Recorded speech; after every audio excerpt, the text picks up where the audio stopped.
tulnud rahvatantsijaid, keda ma juba näen, meie esinejaid, et leidke endale siin väljakul ruumi, et ühiselt õppida siis meie tänase rahvusvahelise tantsupäeva tantsu Vengerkat ja igaüks saab siis niimoodi kaasa tantsida, nagu ta oskab ja tunneb, et mina natuke juhendan ja siis ma palun siia endale appi piiripealsed ja 5.–7. klassi sikutajad, kes siis teevad siia lavale ringid ja näitavad ette ja siis siia lava ette palun oma täiskasvanud sikutajad, kes ka teevad näidisringi, et siis te saate kohe nende järgi kaasa teha.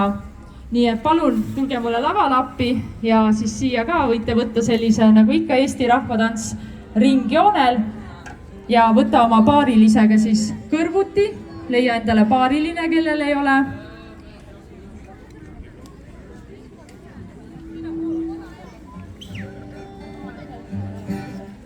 Nii, ja Eesti rahvatantsus on siis, kui meil on segapaarid, siis tavaliselt noormees, poiss, mees on nii-öelda ringi keskme poole ja tüdruk või naine on siis väljaspool, ehk siis naine on mehe paremal käel. Ja kui on naistepaarid, meestepaarid, siis võid ise otsustada, kummal pool sa olla tahad.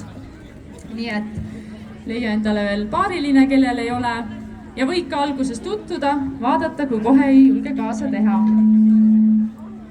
Nii, aga ma proovin siis nüüd niimoodi, et ma hakkan vaikselt rääkima ja siis rühmad siin kohe näitavad ette. Ja nagu ma ennist mainisin, siis tõesti tantsul on mitmeid erinevaid variante, et meie teeme sellist lihtsustatud varianti praegu, aga kui mõni rühm või tantsija on õppinud mõnda muud varianti, siis sa võid väga julgelt tantsida seda, mida sina oskad ja tahad. Et meie lihtsalt õpetame ühe võimaluse. Nii.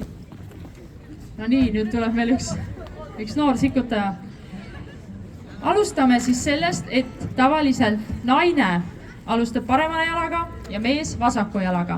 Ja sa alustad tantsu, liikumist vastu päeva, sa astud sammu ja tõukad, siis kui sa astud paremaga sammu, siis sa tõukad vasaku jala taha ja vastupidi. Ma näitan ette ja tantsijad ka. Ja. Ehk siis astun, tõukan, see on lihtsustatud versioon.